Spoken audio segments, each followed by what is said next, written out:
Hello, my name is Greg Clark, and I'm a WikiTree member and app developer. This video will demonstrate the features of the X-Friends app, which is now available on WikiTree and can be used by WikiTree users or any genealogists who want to investigate X-chromosome relatives using their own GEDcom files. In a nutshell, the X-Friends app is designed to identify all possible relatives of an individual who could potentially share some segment of their X chromosome. Because of the special inheritance pattern of the X chromosome, this information can help with targeted DNA testing to confirm certain family lines. The idea for this app arose from discussions with researcher James Smith from the Corrado One Place Study Project and WikiTreeer and DNA expert Peter C. Roberts. Thank you to both of them for helping in testing and improving this app. Before going any further, I'd like to make sure that we're on the same page about the X chromosome. If you know all about the X chromosome, you can skip ahead to the next section. Every human has 23 chromosome pairs as part of their DNA makeup. The first 22 are called autosomal chromosomes, and they come in twos. You inherit one chromosome from your father and one from your mother. The 23rd chromosome pair is the one that determines your sex at birth. There are two types, an X chromosome and a Y chromosome. The Y chromosome is passed down directly from father to son, and only males have a Y chromosome. However, just like chromosomes 1 to 22, there are a pair for chromosome 23, and so along with the Y chromosome that boys get from their fathers, they also inherit an X chromosome from their mother. Women do not have a Y chromosome. Instead, they have two X chromosomes, one they get from their mother and one they get from their father. When a man passes on his X chromosome to his daughter, she gets an exact copy of his X chromosome. Remember that a man passes a Y to his son, not an X. So X chromosomes are never passed down from man to son. When a woman passes an X chromosome to her child, son or daughter, there are three possibilities of what could happen. Remember that the woman received one X chromosome from her mother and one from her father. So she could pass along the exact copy from her father to her child, or she could pass on an exact copy of the one from her mother. Or, what happens most often, she could pass along a combination of pieces from both her parents, which is a process called recombination. One researcher suggests that this happens over 85% of the time, and some studies suggest even higher. Here is the big picture of how the X-Friends app works. You first start out with a single individual. We'll call that person the root individual. And then we look through all of their ancestors up to a certain number of generations. I'm going to demonstrate how the app works using my grandfather Joseph for an example. Here is a 5-generation fan chart. Joseph is at the center, and it is displaying 4 generations of ancestors above him. Of those ancestors, only those in yellow could have contributed to Joseph's X chromosome. Joseph received his X chromosome from his mother, Marie-Eugénie Alphonsine. She, in turn, received an X chromosome from her father, Joseph Désiré, and from her mother, Marie-Joséphine. The pattern continues upwards, men receiving an X chromosome from their mothers only, and women receiving an X chromosome from each parent. The ancestors at the top, 4 generations above Joseph, are the ones that we'll call the terminal X ancestors. Joseph's X chromosome is made up of some combination of the X chromosomes of Joseph Marin, Marie-Joseph, Marie-Angèle, Joseph Désiré, and Marie-Louise Chabot. The goal of phase 1 of the app, therefore, is to find the terminal X ancestors for the root individual out of all the possible ancestors they have.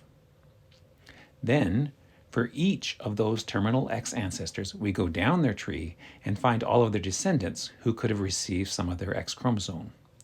Male ancestors pass along an X to their daughters. Female ancestors pass an X along to all their children. When you get to the bottom of those family trees, the people who are listed are the X-Friends. In most cases, they will be some type of cousin. And these are all the people who could share some segment of the root individual's X chromosome. The ones who are still alive are the ones you may want to target for DNA testing to find out for sure if you do indeed share a common segment of the X chromosome. The X-Friends app allows you to view your list of X-Friends sorted by terminal ancestors or sorted by X-Friend name. There are two modes to start with. To begin using the X-Friends app in WikiTree mode, enter the WikiTree ID of the root individual for whom you want to find all their X-Friends. I'm going to enter my grandfather's ID so we can compare what the app does to the demo you just saw. You also have to determine how many generations of ancestors you want to go back. To match the demo, I'm going to use 4. The app will take some time because it has to query the WikiTree server, find all of the ancestors first of all, then go through each terminal X ancestor to find their descendants. You can see which ancestor is currently being worked on by the yellow highlighting in the list on the page. After that, then there will be some time to process all that info and organize it for display.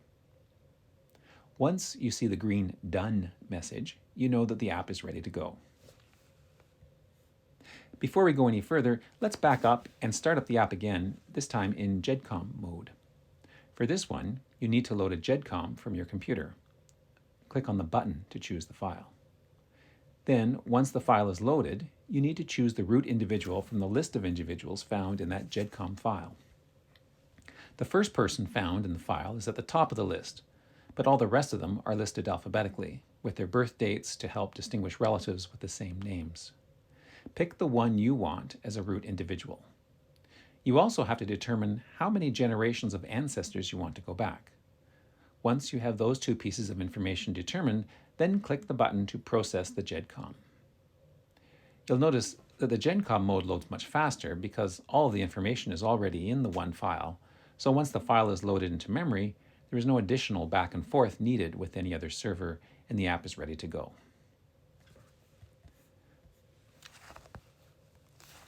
So, now that we have the app loaded with all of the X-Friends, let's explore the information that has been collected and how it is displayed.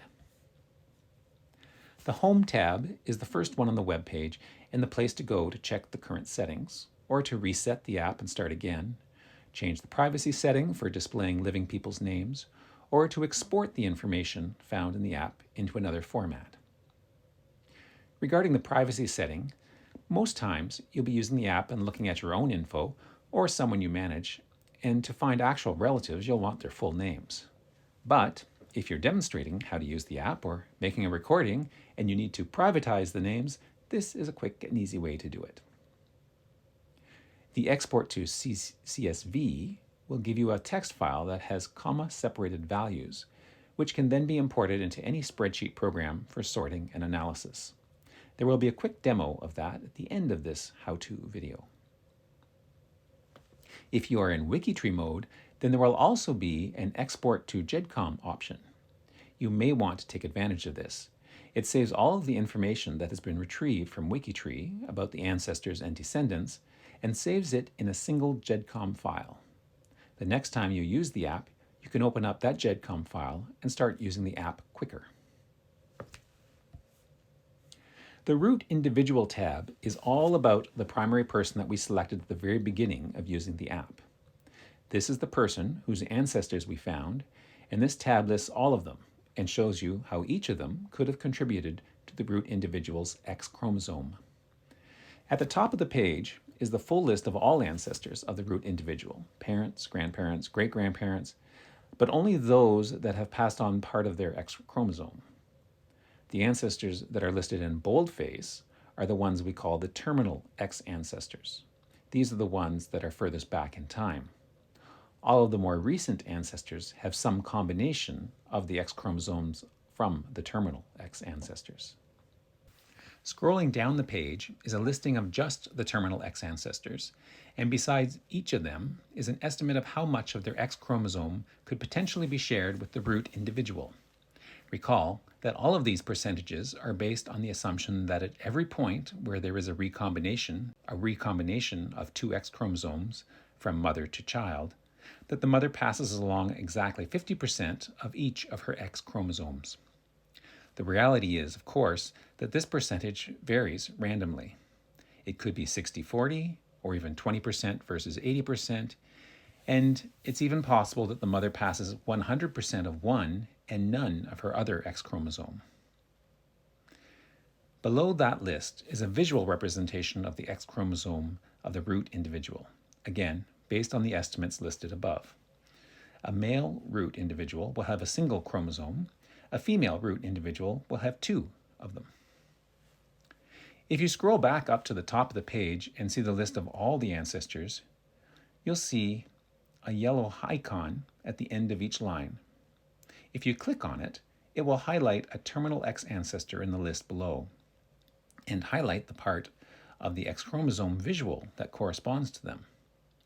If you choose a non-terminal X ancestor, you can see all the terminal X ancestors that this ancestor inherited their X DNA from, and thus passed on to you, and also the portions highlighted on the visual representation below. Scrolling down further, you will see the final chart on this page is an X chromosome family tree. The top row of this chart are all of the terminal X ancestors, and their X chromosomes are represented as full bars of solid color. The next row will show the inheritance down to the next generation, either from two parents to a daughter or from a mother to a son. This pattern continues down the chart until you get to the root individual, and you'll see a mini version of the same visual that was on the page above the family tree.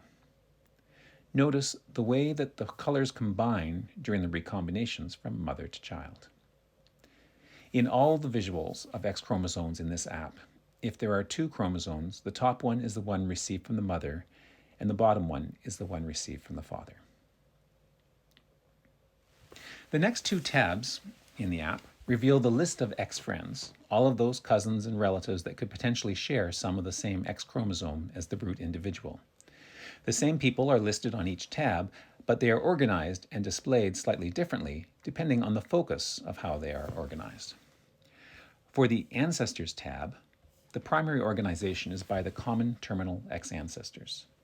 Each of the terminal X ancestors has a section that you can investigate, and in that section will be listed all of the X friends who could potentially inherit a portion of their X chromosome. At the very top of the page is a preamble note, which describes how the page is organized. You can hide this note once you've read it, and then show it again later if you need to revisit it. Next, you'll see that there are three ways of filtering the X friends. The default and the most useful is the smaller list showing only living X friends. These are the people you may want to reach out to for DNA testing and comparing results. The second option includes those that are recently passed away, but after 2005 when DNA testing was available, so that they could potentially have done a DNA test. The final option was added at the request of a researcher. The rationale behind showing all relatives, including those long deceased, is that this gives a wider list of people to investigate.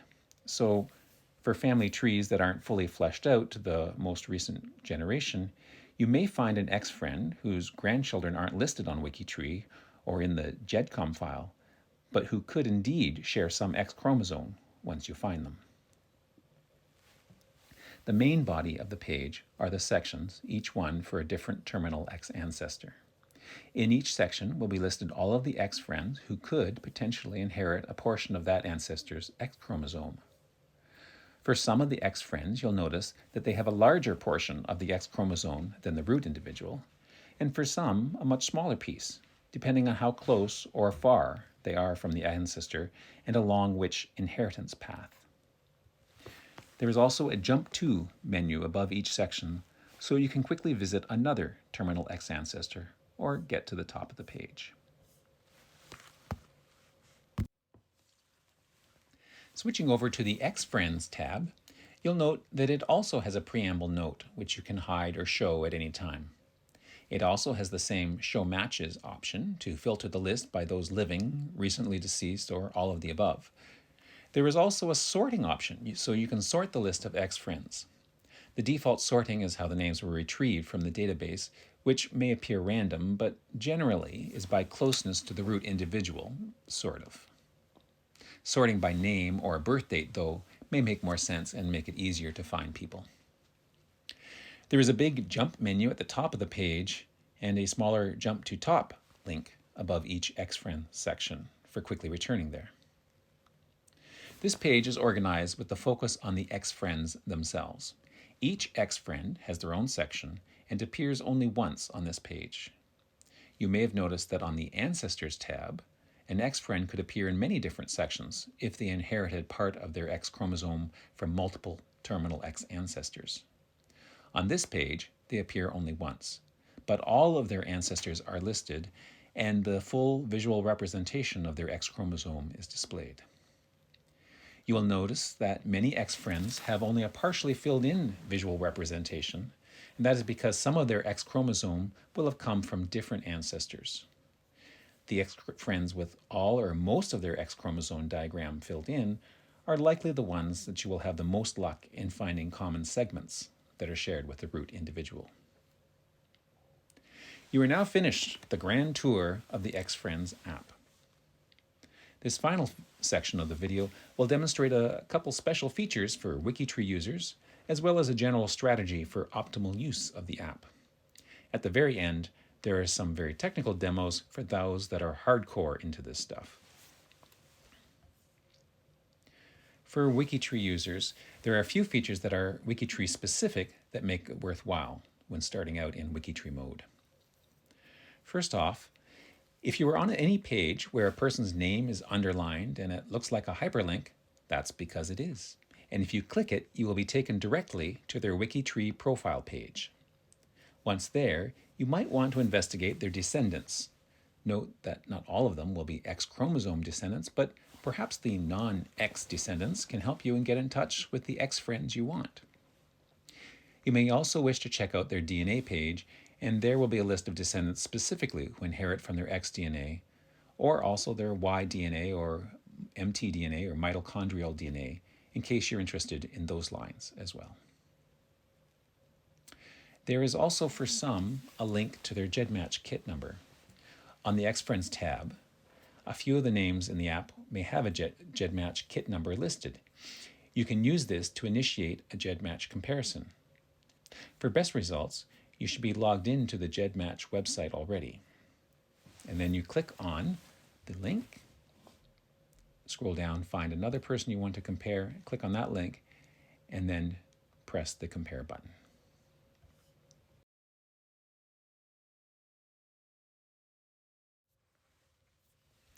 Here are my suggestions for the optimal workflow when using this X-Friends app. First, begin with WikiTree mode. This will take a while, but it will be worth it. Then, export a GEDcom file. Use this GEDcom for future visits to the app, if there's been no new information or family profiles added to the WikiTree recently. Redo the WikiTree mode after new profiles have been added from time to time. If you're using the app to search for the next best relative to do DNA testing, focus on those that share the most of their X chromosome based on the visuals in the X-Friends tab.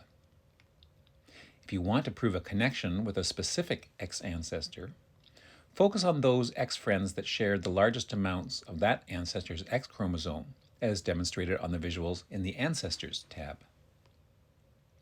You may wish to start with a small number of generations using the app, 3 or 4 to start with, so that the number of X-Friends is smaller and more manageable, and the segments of shared X chromosome are larger and more likely to match. Then, when you've done as much as you can at that level, go back another generation to see if you can find new X-Friends to distinguish the X ancestors at that level.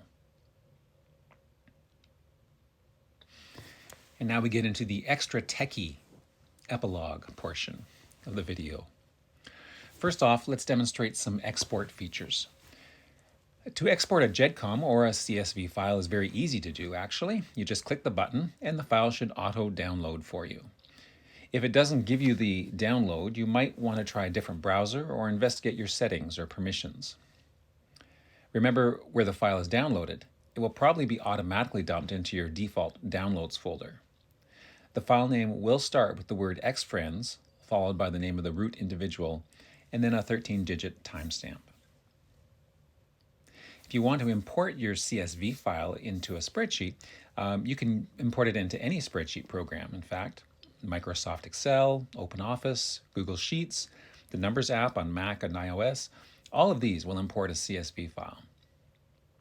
We can demonstrate this by going into Google Sheets. First, you go into your Google Drive and then start a new spreadsheet.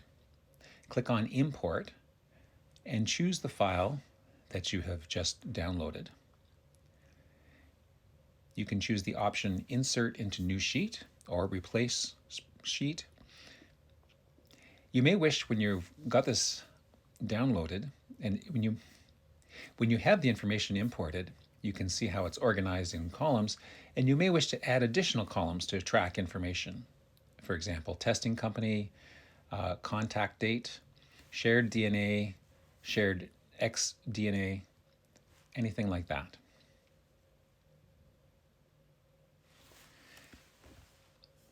There are two pieces of extra information that WikiTree has that a regular GEDcom normally does not.